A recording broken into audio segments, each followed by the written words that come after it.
Good evening and welcome. So today I'm going to be talking about Anora. Anora is a film by Sean Baker.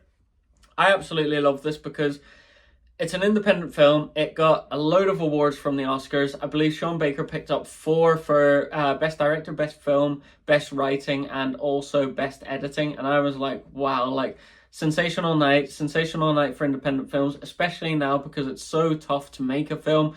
They've moved completely onto movie franchises. They've moved on to kind of making these cineworlds. We've seen recently, which I'll probably do a video about, the James Bond franchise being bought by Amazon, and they're going to create kind of this Bond-esque world that people are going to inhabit. And it's just trying to push the narrative of what is successful, what's been successful in the past, and making these sequels or prequels or these multiverses that we found so popular with Marvel, that they've kind of just used this, and we've seen it with Disney where it's live action and also sequels, that they've just kind of pushed this narrative of this the only thing that's successful. And I understand the business element, but I just love the thing of creating a story that is well received by the Oscars, but also hopefully does well in the box office as well. So Anora is essentially a stripper who meets a wealthy oligarch's son, goes through the stages of a relationship. It's kind of all done within a week. I felt the 2 actors were fantastic.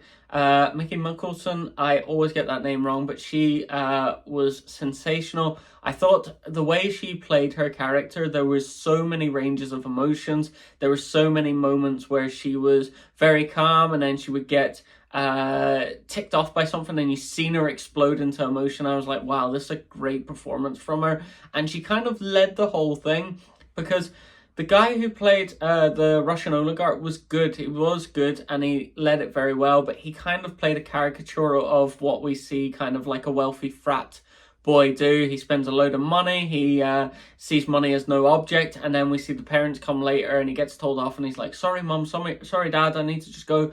But we resolve this problem of me getting married, and they force her into a annulment. And I just thought, you know what, he's a good actor, but she's just fantastic in everything she does in this. And that was the big thing for me, because the story of it is good. The story is very good, in fact, but there's no places where I'm going, the dialogue's extraordinary, or there's moments in the film where I go, you know what, that's so cleverly done. It's filmed well, but I wouldn't say, all right, this is a masterclass in filmmaking. But for her performance, I think without performance, there wouldn't be the recognition on this film as there is, because I think she just absolutely drives this whole film. I think she's so good in this role. I think you're constantly captivated by her, and also she's so charismatic as an actor, because she's in Once Upon a Time in Hollywood, that you just kind of follow her trail. And I think it was Sean Baker that said, I seen her in Once Upon a Time in Hollywood and I was just in awe. And she's not in it that much, but I was just in awe in regards to what she's done in that film, that I need her to be the lead in my film. And it's just like, hands down, really good. But I thought the film was good. Was it very good?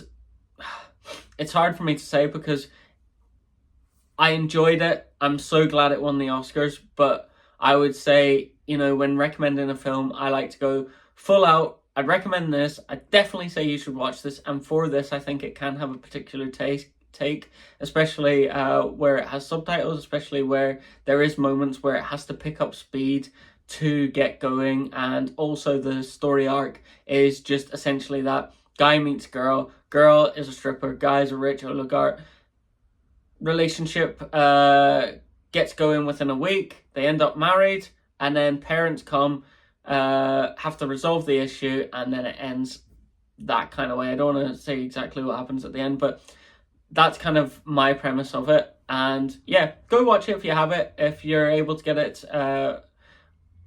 free. I don't know the streaming sites for it. I watched that on Amazon at the time. I think I paid around $15.99, but I would say if you are thinking about buying a film, don't spend that money on it if you don't have it. If you do have it, then go ahead and buy it. But yeah, that's my review of Anora. Thank you.